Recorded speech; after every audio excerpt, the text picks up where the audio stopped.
মায়ের ঋণ আমরা আসলে কখনো শোধ করতে পারবো না।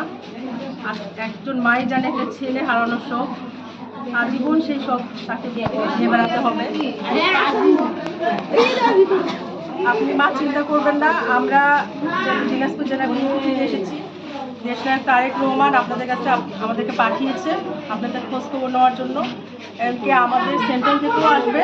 আপনার ছেলে দিনাজপুরে প্রথম শহীদ হয়েছে, এই ঋণ আমরা কখনো শোধ করতে পারবো না। আপনাদের পরিবারের দায়িত্ব আমাদের, আপনার পরিবারে আরও যে ছেলেগুলো আছে এই দায়িত্বগুলো আমাদের। আপনার ছেলেকে তো আমরা ফেরত দিতে পারবো না, কিন্তু আপনার পুরো পরিবার থেকে আমরা যত সাধ্য চেষ্টা করব আপনার পুরো পরিবারটা নিয়ে যেন আপনি ভালো থাকতে পারেন। আপনার ছেলেকে আমরা ফেরত দিতে পারবো না, কিন্তু আপনি চিন্তা করবেন না যে আপনার জেলা বিএনপির পক্ষ থেকে আপনাদের পুরো পরিবারে আমরা আজীবন আপনাদের পাশে থাকবো।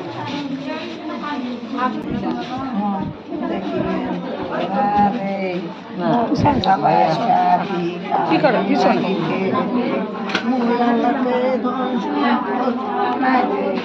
জানি মা, আপনার ছেলেকে তো আমরা দিতে পারবো না মা। আপনার ছেলে মনে করবেন আমরা আপনার ছেলের মতো আমরাই ছেলে, আমরাই আপনার সাথে থাকবো।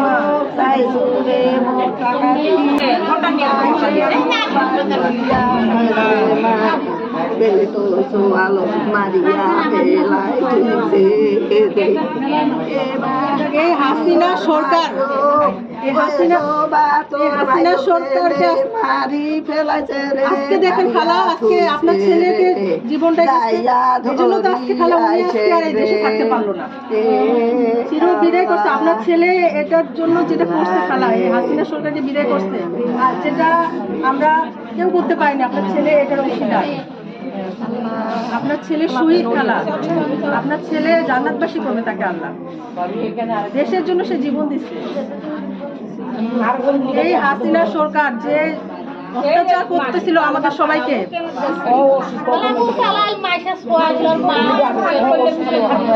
এই হাসিনা সরকার তো আমাদের না বলতে দিত কিছু, না খাইতে দিত, না চলতে দিত, সব জিনিসের কিভাবে দাম বাড়িয়ে দিচ্ছে। দেখেন আপনারা কেউ ভালোভাবে চলতে পারতেন?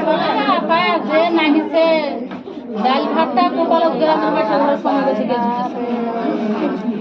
বাজার বাজার তো এই জন্য আপনার ছেলের কাছে আমরা ঋণী। এই যে মানুষগুলো আজকে দেখেন সবাই আজকে নিঃশ্বাস নিতে পারছে না শান্তিতে, যে মানুষগুলো ভয়ে, আপনাদের এলাকায় মনে অনেকে ছিল, ভয়ে আপনারা কিছু বলতে পারতেন না, কি বলবো, কি কইব, হ্যাঁ কি ভাববে, হ্যাঁ পুলিশকে দিয়ে পিটাই। পুলিশ